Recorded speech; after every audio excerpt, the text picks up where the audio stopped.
Salut les mecs, j'espère que vous allez bien. Moi perso, ça va. Je viens de terminer de travailler, les mecs. J'espère que vous allez plutôt bien et vous avez passé une bonne journée.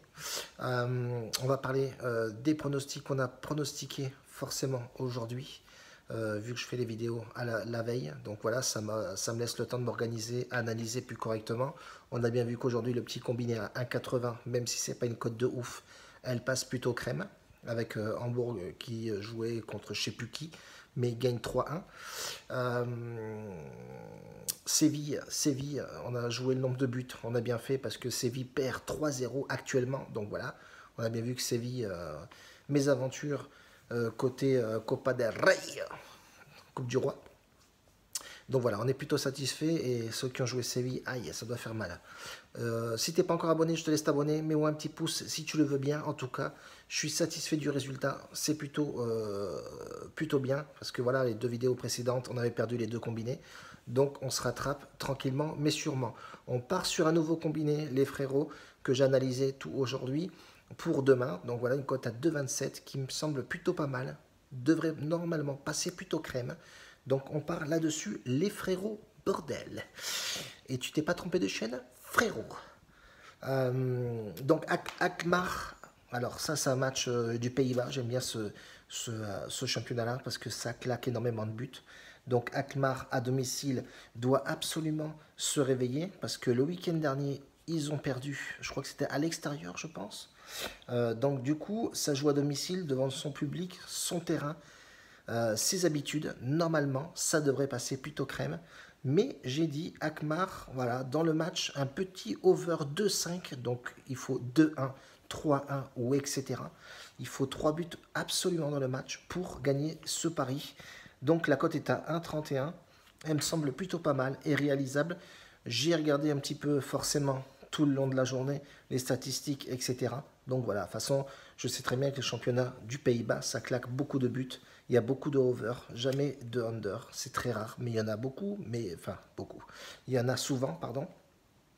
Mais Akmar réalise toujours pas mal de over. Donc on partirait sur le over de 5, plus de 2,5 buts, 1,31. Et le deuxième match avec celui-là que je vais combiner, ce sera Benfica qui joue Belenenses. Donc Benfica à domicile, voilà, c'est plutôt assez costaud. Je fais pronostiquer sur ce match-là Benfica, voilà, on le sait très bien, voilà, c'est très très costaud. Euh, Victoire de Benfica et dans le match un over 3,5 buts, donc il faut 4 buts dans le match absolument. Et quand tu regardes son adversaire, voilà, c'est très très faible. Et Benfica pour habitude de claquer énormément de buts, pas de blessés en vue, pas de mésaventures de ce côté-là. Donc il y a de fortes chances qu'on ait des buts demain. Donc voilà, on partirait sur la victoire sèche. Enfin non, c'est victoire Benfica et dans le match, plus de 3,5 buts. Donc il nous faut 4 buts dans le match et absolument la victoire de Benfica. Donc voilà, c'est risqué, certes, mais c'est plutôt faisable. Donc je partirai sur un over 3,5 et Benfica qui gagne le match. Donc ça nous fait une cote à 1,78, elle est ouf.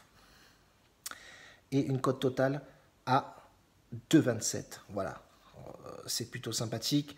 Et je pense que ce combiné-là aussi pourrait passer forcément crème. Voilà, et si on perd ce pronostic-là, il n'y a pas le feu dans le lac, hein, les mecs. Il y a le week-end qui arrive, donc on va pronostiquer du lourd.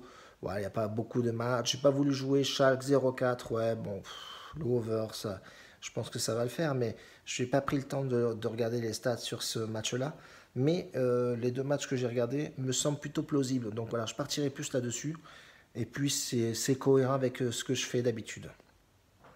Il y a un petit commentaire que j'ai kiffé. Effectivement, il y a un mec qui me dit ouais, tu as mal à la gorge, tu fais les overs, etc. Bon, euh, il n'y a pas d'excitation à jouer du over. Bon, bah, je le rejoins dans sa critique, mais il me dit de jouer plus les victoires sèches. Ce qui est nettement plus risqué de jouer une victoire sèche, frérot, que de jouer les nombres de buts. Le nombre de buts, tu t'en fous. Que ce soit l'un ou l'autre qui marque, il n'y a pas de victoire de l'un ou de l'autre. Jouer le over, c'est prendre le moins de risques possible. T'en prends certes, parce que si le mec marque pas forcément, ben, tu gagnes pas ton pari. Mais jouer une victoire sèche, tu prends encore plus de risques. avoir un match nul ou l'équipe adverse qui gagne tout simplement. Donc je te rejoins dans ta critique. Certes, elle est constructive, à penser, ou alors à jouer une double chance, mais c'est pareil, par une équipe favorite, une double chance, tu vas toucher une cote à 1,09, ce qui est strictement bidon de jouer. Voilà. Mais je prends toutes les critiques. De toute façon, personne n'est meilleur que personne. Et il faut toujours prendre les critiques, elles sont bonnes à prendre. Et puis voilà, si tu prends pas les critiques, c'est que tu te la racontes. Et puis voilà, c'est tout. Après, à un moment donné, il faut rester à sa place. Mais j'aime bien avoir ces commentaires-là qui te mettent une petite piqûre de rappel. Personne n'est meilleur que personne, mais on fait le maximum. Bon, en tout cas, je te laisse là-dessus. Rejoins-nous sur Snap si tu veux. Demain, je mettrai peut-être un prono en plus. Mais histoire de dynamiser un petit peu. Peut-être mettre un buteur ou deux sur Snap ou un truc comme ça. Donc viens sur Snap, je t'invite à venir. Côté VIP, on est plutôt pas mal. On est sur une bonne lancée. Même si on a perdu notre palier 3 hier. Voilà, on a perdu notre palier 3. Mais c'est pas trop grave. On va le reprendre et on va envoyer du lourd dans le VIP. Papa. Donc on est en positif. Donc moi, quand on est en positif, il n'y a pas d'inquiétude. La grosse bise en tout cas à tous. Ciao, faites attention à vous. Bonne nuit les gars, ciao.